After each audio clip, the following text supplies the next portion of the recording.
ஓம் ஸ்ரீ வராகிதாயே போற்றி போற்றி.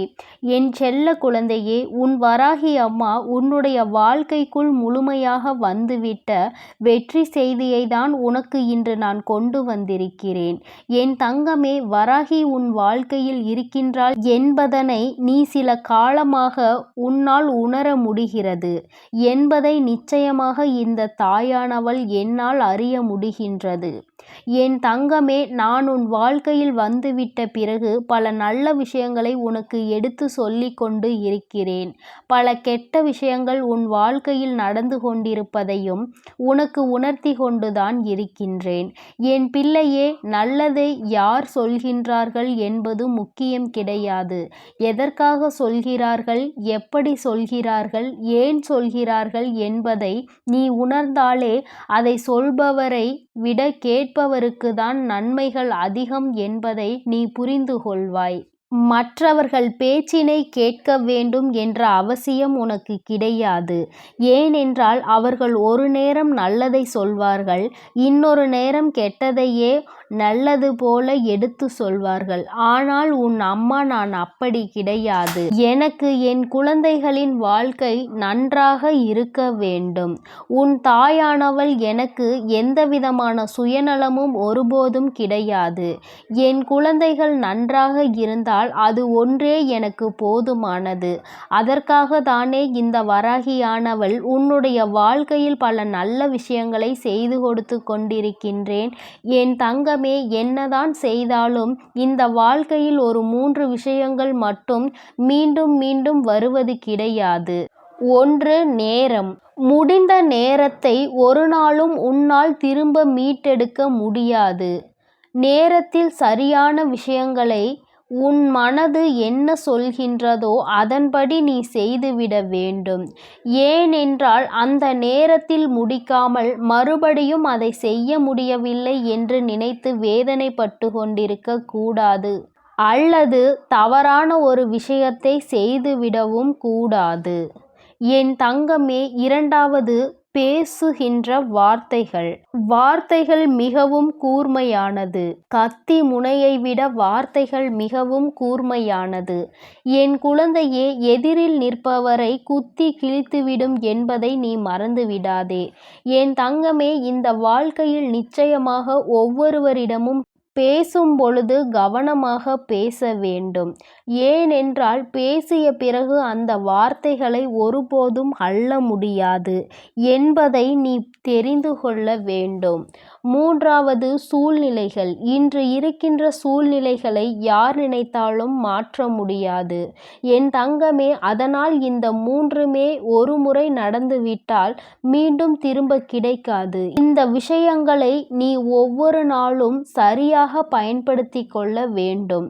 என் குழந்தை, நீ நிச்சயமாக அமைதியையும் நம்பிக்கையையும் நேர்மையையும், இந்த 3மே வாழ்க்கையில் மதிப்புமிக்க விஷயங்கள் என்பதை புரிந்து கொள்ள வேண்டும். அன்பும் நம்பிக்கையும் ஒன்றுக்கொன்று தொடர்புடையது. எங்கே உண்மையான அன்பு இருக்கின்றதோ, எங்கே உண்மையான நம்பிக்கை இருக்கின்றதோ அங்கே நேர்மையும் தானாகவே வந்துவிடும். அந்த இடத்தில் அமைதியும் சேர்ந்து வந்துவிடும்.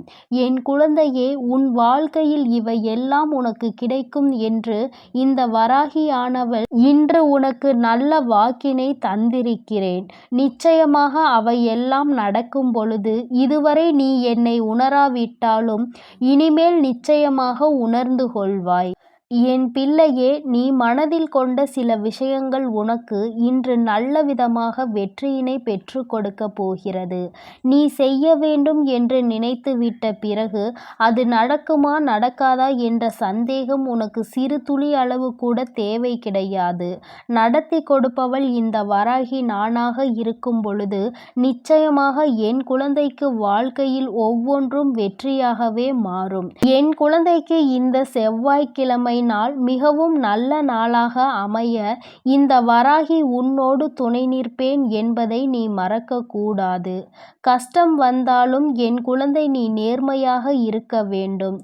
ஏன் ஏமாற்றப்பட்டாலுமே மற்றவர்களை ஒரு நாளும் நீ ஏமாற்ற நினைக்காதே.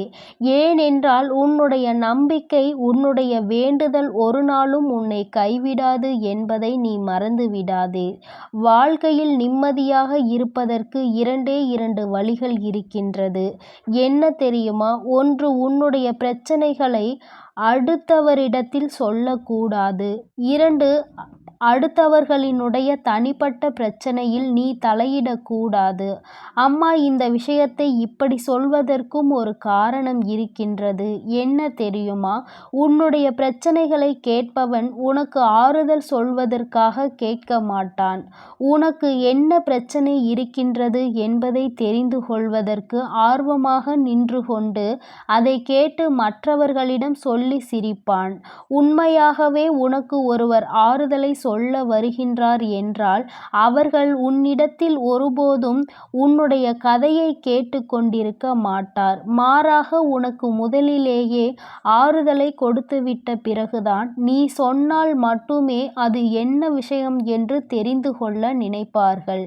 இல்லை என்றால் கடைசி வரையிலும் உனக்கு ஆறுதலாகவே அவர்கள் நின்று கொண்டிருப்பார்கள் என்பதை நீ மறந்து விடாதே. அடுத்தவர்களின் தனிப்பட்ட பிரச்சனையில் தலையிடக்கூடாது என்று சொல்வதற்கு காரணம் என்ன தெரியுமா? என் குழந்தையே, அவர்களுக்குள் 1000 பிரச்சனைகள் இருக்கும். நாளை ஏதேனும் ஒரு சூழ்நிலைகள் வரும்பொழுது அவர்கள் அங்கே ஒன்றாக சேர்ந்து விடுவார்கள். ஆனால் அந்த சூழ்நிலையில் இடையில் நுழைந்த உன்னைத்தான் அந்த நேரத்தில் பகடைக்காயாகவும் எதிரியாகவும் மாற்றிவிடுவார்கள். எப்படி தெரியுமா? அன்று நீ இந்த பிரச்சனைக்கு நடுவில் வரவில்லை என்றால் இந்த பிரச்சனையே இல்லாமல் போயிருக்கும். நீதான் இடையில் வந்து இந்த பிரச்சனையை பெரிதாக்கி விட்டுவிட்டாய் என்று எல்லா கஷ்டத்தையும் உன் தலைமேல் தூக்கி போட்டு விடுவார்கள் என்பதை நீ புரிந்து கொள்ள வேண்டும். என் தங்கமே, தண்டிப்பதை விடவும் மன்னிப்பதை விடவும் பொறுமையாக எல்லா விஷயங்களையும் கடந்து செல்வது நிச்சயமாக வாழ்க்கையில் ஒருவனுக்கு கிடைத்திருக்கின்றது என்றால் மிக பெரிய மன வலிமை அவர்களுக்கு இருக்கிறது என்று அர்த்தம். இந்த மன வலிமை எவனிடத்தில் இருக்கின்றதோ அவன் நிச்சயமாக இந்த வாழ்க்கையை நல்லபடியாக கடந்து வருவான். என் குழந்தையே, சிலரது அன்பு மற்றவர்களை பற்றி பேசும் பொழுது அங்கே உண்மையான அன்பு இருக்கின்ற பட்சத்தில் அது ஒரு நாளும் அந்த குறைகளை காணாது. மாறாக நிறைகளை மட்டுமே எடுத்து கொள்ளக்கூடியது. அது மட்டுமல்லாமல் அவர்களிடம் இருக்கின்ற குறைகளையும் அது சரி செய்து கொள்ளும் என்பதை நீ புரிந்து கொள். உன் தாயானவள் நானும் அப்படித்தான். உன்னிடத்தில் நிறையாக இருந்தாலும் சரி, குறையாக இருந்தாலும் சரி, அதையெல்லாம் சரி செய்து உன்னை வாழ்க்கையில் நல்வழிப்படுத்துவதே என்னுடைய கடமையாகும். இந்த வராகி உன் வாழ்க்கையில் அந்த பொறுப்பை ஏற்றுக்கொண்டிருக்கிறாள் என்பதை நீ மறந்து விடாதே. ஒருவர் மற்றொருவரை பற்றி சொல்கின்ற விஷயங்களை கேட்டுக்கொண்டு ஒரு நாளும் எந்த ஒரு முடிவுக்குமே வரக்கூடாது. 2 பக்கமும் விசாரித்து விட்ட பிறகுதான் ஒரு முடிவுக்கு வர வேண்டும். காரணம் இல்லாமல் உன்னுடைய மனக்கூண்டில் மற்றவர்களை ஒரு நாளும் குற்றவாளியாக ஆக்கிவிடாதே. இன்று நீ நல்லபடியாக உன்னுடைய மனதில் நினைவில் வைத்து கொள்ள வேண்டிய விஷயம் இது என்பதை நீ மறந்து விடாதே. என் தங்கமே, யாரை வாழ்க்கையில் பாவம் என்று நினைத்து அவர்களுக்கு உதவிகளை எல்லாம் செய்தாயோ அவர்கள்தான் சில நேரங்களில் உனக்கு நல்ல பாடங்களை கற்றுக் கொடுத்து விடுகின்றார்கள். நிச்சயமாக இது எல்லாம் வாழ்க்கையில் உனக்கு கிடைக்கின்ற மிகச்சிறந்த அனுபவங்கள் என்பதை மறந்துவிடாதே. என் பிள்ளையே, இந்த நாளில் உன் வாழ்க்கையில் நடக்கின்ற விஷயங்கள் ஒவ்வொன்றுமே நிச்சயமாக மிகப்பெரிய வெற்றியினை உனக்கு கொடுக்கும் என்பதை நீ புரிந்து கொள்ளத்தான் போகின்றாய். இந்த காலம் உனக்கு அதை எல்லாவற்றையும் வெகு விரைவாகவே கற்றுக் கொடுக்கத்தான் போகின்றது. வேண்டும் என்ற பொழுது விட்டு கொடுத்து போவதும் வேண்டாம் என்றால் விட்டு விடுவதும் சரியான நிலை கிடையாது. எதையும் எதிர்பார்த்து நிற்காமல் உன்னை எதிர்பார்க்கின்ற இடத்தில் நின்று பார். உனக்கே உன்னை பிடிக்கும். என் செல்ல குழந்தையே, இந்த வராகி அம்மாவினுடைய ஆசீர்வாதங்கள் உனக்கு எப்பொழுதுமே முழுமையாக கிடைக்கும். அதனால் நீ எதற்காகவும் கலங்காதே, எதை நினைத்தும் வருந்தாதே. நீ நல்லதையே நினை. உன் வாழ்வில் எப்பொழுதும் உனக்கு நான் நல்லதை மட்டுமே செய்து கொடுப்பேன். ஓம் ஸ்ரீ வராகி தாயே போற்றி போற்றி. ஓம் ஸ்ரீ வராகி தாயே போற்றி போற்றி.